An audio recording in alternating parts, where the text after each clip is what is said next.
Well, it's one of the most important rivers in California, the Sacramento River. This is the Capitol Hornblower Tour.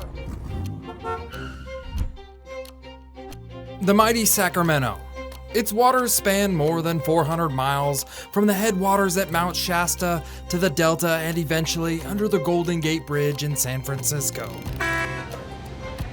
And one of the best ways to learn about and experience the Sacramento River is on the Capitol Hornblower Tour. So we are the largest boat, the most popular boat, most modern boat. Yeah, this is my river. With Captain Kevin Tilley behind the wheel, passengers are free to move about the two-story ship and claim a spot to view the sights and sounds along the river. Good afternoon and welcome aboard the Capitol Hornblower, folks. My name is Jacob. I'll be giving the narration for today's history cruise. Once the boat has left the dock, narrator Jacob Fitzgerald likes to point out the resident sea lions that swim up from the San Francisco Bay Area.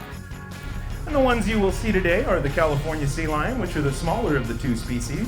But adult males can still weigh in at over 700 pounds. Jacob says the sea lions take the same path up the Sacramento River that early gold miners once took back in the 1850s. Back then, though, the river was much deeper, before the miners filled the river with silt. The reason this is so shallow nowadays is because of mining? Because of hydraulic mining, yeah. Right now we've got maybe 15 to 20 feet of water beneath the boat, but back before the gold rush, we would have expected it to be between 40 and 50 feet.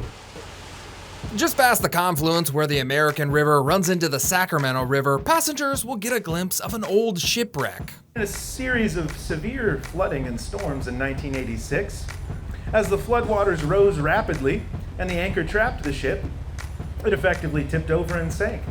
It is now a spawning habitat for sturgeon. You'll see many boats on the Sacramento River, including one of the most iconic vessels, the historic Delta King, which is now docked at the old Sacramento waterfront. It was the Delta King and the Delta Queen. They were twin sister ships, and they would swap places between Sacramento and San Francisco almost every night.